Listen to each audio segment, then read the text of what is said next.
Siyempre, may mga religious teachings na nakumpleto na nila bawat detail, parang talagang script ng isang pelikula na buong-buo na ang lahat ng detalye. Pero, ganun ba talaga ang mangyayari after death? Yung ba talaga ang pupuntahan? O, na-oversimplify ng mga religions to the point that we miss the point. We miss the mystery. Ecclesiastes 12:7, at death, the dust returns to the ground it came from, and the spirit returns to God who gave it. From the wisest man that ever walked the face of the earth, sabi niya, at death, the spirit returns to God who gave it. Pag ito lang ang pagbabasihan natin ng iisipin tungkol sa kamatayan ng buhay sa kabila, dapat walang fear. Dapat walang agam-agam. Kasi, ang linaw-linaw, the Spirit returns to God who gave it. Pero maraming ginawang pakikialam ang mga religions, mga religious ideas and doctrines, na kung saan-saan na napunta yung Spirit bago makabalik sa Diyos. Ipinadadala ng religion kung saan-saan istasyon, substations, sa mga halfway houses, para makontrol nila yung ruta ng Espiritong bumabalik sa Diyos. At marami sa pagkontrol na yun, may mga kasamang bayad, sacrifices, etc., etc.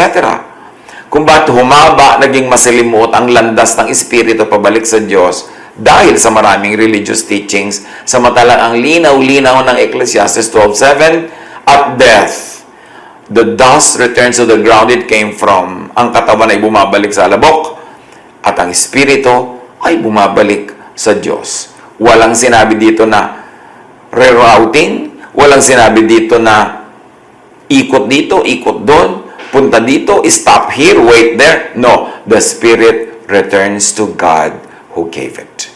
Ang pag-aaral natin, life to death to life, always alive.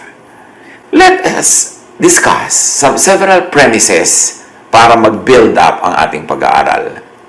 1. God is eternal. Genesis 21:33, Abraham called on God, the eternal God. God is life. Job 33:4, the Spirit of God has made me. The breath of the Almighty gives me life. So, ang Espiritu ng Diyos, ang Espiritong ibinigay sa akin, at ang buhay na Espiritong ito ang nagbibigay sa akin ng buhay. But life is eternal. Or let's say, and life is eternal. Therefore, the life in me is eternal. John 10:28-30, sabi ni Jesus, I give them eternal life, and they shall never perish. No one will snatch them out of my hand, or out of life. My Father who has given them to me is greater than all. No one can snatch them out of my Father's hand. Because everything and everywhere is in God's hands. Kaya nandito ka sa planet na ito, nasa Milky Way, nasa ibang Milky Ways, kaya nasa galaxy ka na ito, o sa ibang galaxies, everything, everywhere is in God's hands. At wala kang susuotan dito sa earth, sa ibabaw, sa gitna, sa ilalim, na wala ang Diyos. Jeremiah 23:24, do not I fill heaven and earth? At sabi ng Psalm 139, verse 7-12, your Spirit is everywhere I go. I cannot escape your presence. If I go up to heaven, you will be there. And if I go down to the place of death, you will be there. Nandun ang Diyos kahit saan, nagliligtas, nagbibigay ng buhay at ng pag-ibig. Premise 2. The spirit of man is from God. Job 32:8, but it is the spirit in a person, the breath of the Almighty, ... So the spirit in the person is the breath of the Almighty. The spirit of man, therefore, is eternal because it is the breath of the Almighty. Like water, God's creations are eternal, though always going in phases, stages, cycles. Ang tubig nagiging gas, nagiging solid, nagiging liquid, pero tubig pa rin. At ang lahat ng creation ng Diyos, ganon. Cyclical ang kanilang phases of existence. Ecclesiastes 1:7-9. All streams flow into the sea, yet the sea is never full. To the place the streams come from, there they return again. What has been will be again. What has been done will be done again. There is nothing new under the sun. Everything is in cycles. Everything recycles. Baka nga ang tubig na ininom mo kanina, pinaghugasan ng paa ni Cleopatra some 2,000 years ago. Yung pawis na ipinawis ng isang baka, kung pumapawis man ang baka, ay maaaring yun ay naging tubig na ginagamit sa religious purposes nung ibang panahon. Yung kinakain mo ngayong mais ay nanggaling sa lupa na maaaring mga bumalik sa lupa ng mga katawan ng baka, ng butike, ng tao. Lahat nagre-recycle. Creation and all its elements never dies. Why? Because God who created it never dies. Is eternal. Creation never dies. It just recycles. It just receives and gives. That's why you inhale, exhale.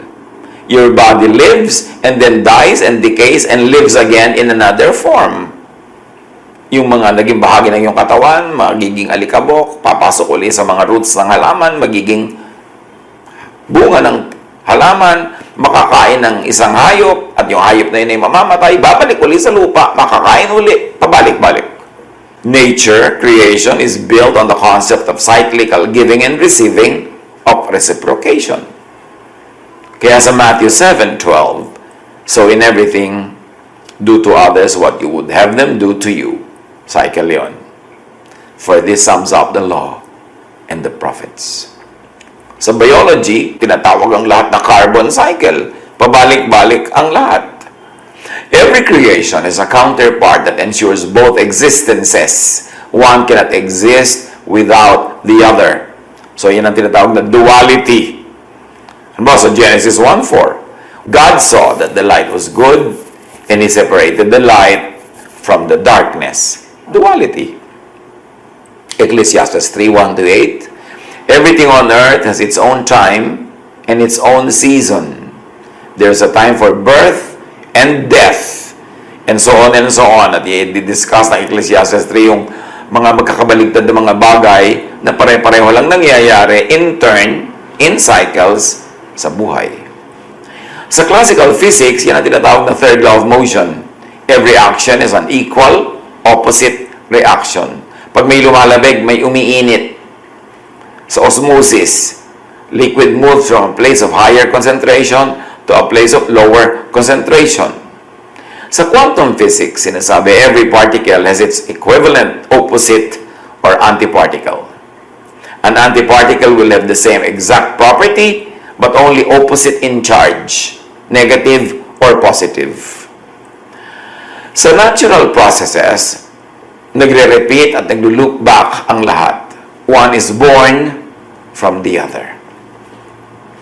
Kaya sa Ecclesiastes 1:5-7, the sun rises and the sun sets. The wind blows to the south and turns to the north. Round and round it goes, ever returning on its course. All streams flow into the sea, yet the sea is never full. To the place the streams come from, there they return again. And very, very interestingly, in Ecclesiastes, they discuss ang water cycle from evaporation to condensation, hanggang lahat na maging ulan na uli ang mga nag-evaporate. Yung nasa dagat na nag-evaporate, naging ulap, naging ulan, bumalik sa mga bundok, naging mga batis, naging mga bukal, at babalik uli, bababa na naman sa dagat at magre-recycle na naman. At alam yun ng Ecclesiastes, yung water cycle. Before science delved on it. Before science discovered it. Sa astronomy, may tinatawag na stellar formation. Stars are born and die, forming star systems, which again die to form another one by collecting stuff from other nearby star systems. So, napaka-interesting na pag tinignan natin ang buhay, pabalik-balik, paulit-ulit, nagre-recycle. In so many words, creation and all its components is always alive, though in different phases or stages in cycles, by the process of changing from one form to another, which is called transformation. Sa classical physics, this is the first law of thermodynamics. Energy cannot be created or destroyed.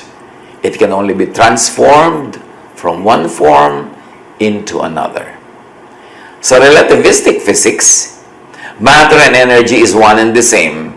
Matter can create energy, and energy can create matter. In other words, particles can make light, and light can produce particles. These two laws work together and state that whatever is in the universe has always been in the universe. Nothing can be added or subtracted from it. Matter and energy, creation and recreation is a continuous, repeating cycle. Halimbawa, wood, which is matter, burns and produces fire, which is energy. Then wood becomes carbon, which is then reabsorbed into the earth, where plants use it as fertilizer to make wood again. Paikot-ikot, pabalik-balik. Creation and all its components is always alive, stays alive, by exchanging with each other. Sa biology, there's the carbon-oxygen cycle. Animals and humans breathe oxygen and exhale carbon dioxide. Plants take carbon dioxide and release oxygen. Ang galing-galing ng design ng Diyos. Walang nasasayang, walang natatapon, walang nawawala.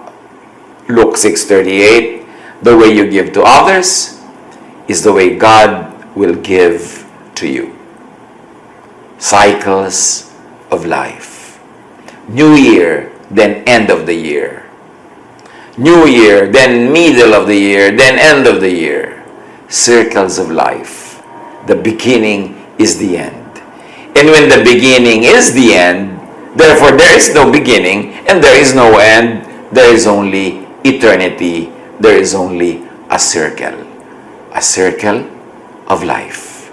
A cycle of life. You, your loved ones, all creations, all of us never die. Ecclesiastes 12:7, and the dust returns to the ground it came from, and the spirit returns to God who gave it. We never die. In Jesus, by the love of God, we only go through the cycles of life, the various stages of eternal life, the various stages of matter. We only go through phases of composition and recomposition, constitution and reconstitution, simplification and complexification. Do not be afraid of death. It leads to eternal or another phase of life. Do not be afraid of decomposition. It leads to recomposition. God is eternal. God has no beginning and no end.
life from God is a cycle. In Jesus, do not be afraid of death. When you are in Jesus, there is no death, only eternal life. John 5:24, sabi ni Jesus, whoever hears my word and believes him who sent me has eternal life and will not be judged, but has crossed over from death to life. And if I may expound, whoever hears the word of Jesus that sets us free from the law, from death, from judgment, and believes him who sent me, sabi ni Jesus, has eternal life and will not be judged. Whoever believes that Jesus came to set you free from the law will not be judged because the law is destroyed for your sake. And you have crossed over from death to life.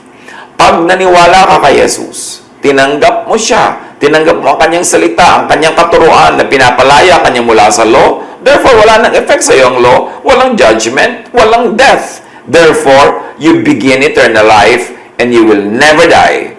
Only your body will die, but of course not your spirit. Because the spirit returns to God who gave it. Do not be afraid of the end. There is no end.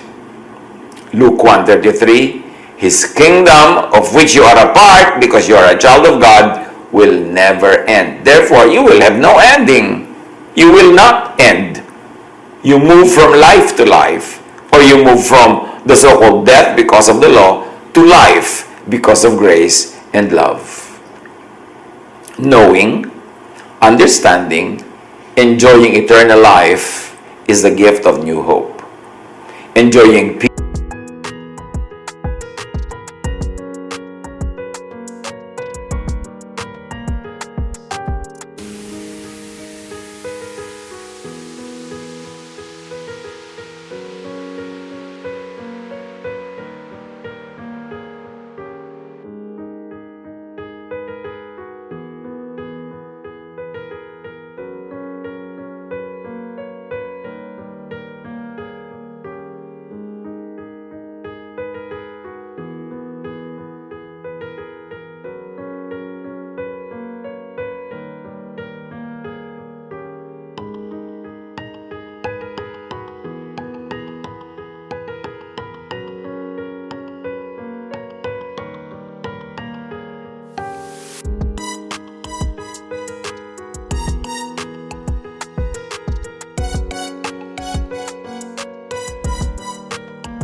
Peace, rest, and joy from knowing eternal life in, through Jesus is the gift of hope. So know and enjoy this gift. Receive and give away this gift. Stop being afraid of death. Stop thinking of death. At tumigil ipanakot ang kamatayan because in Jesus, you move from death to life. There is no death. You only have eternal life.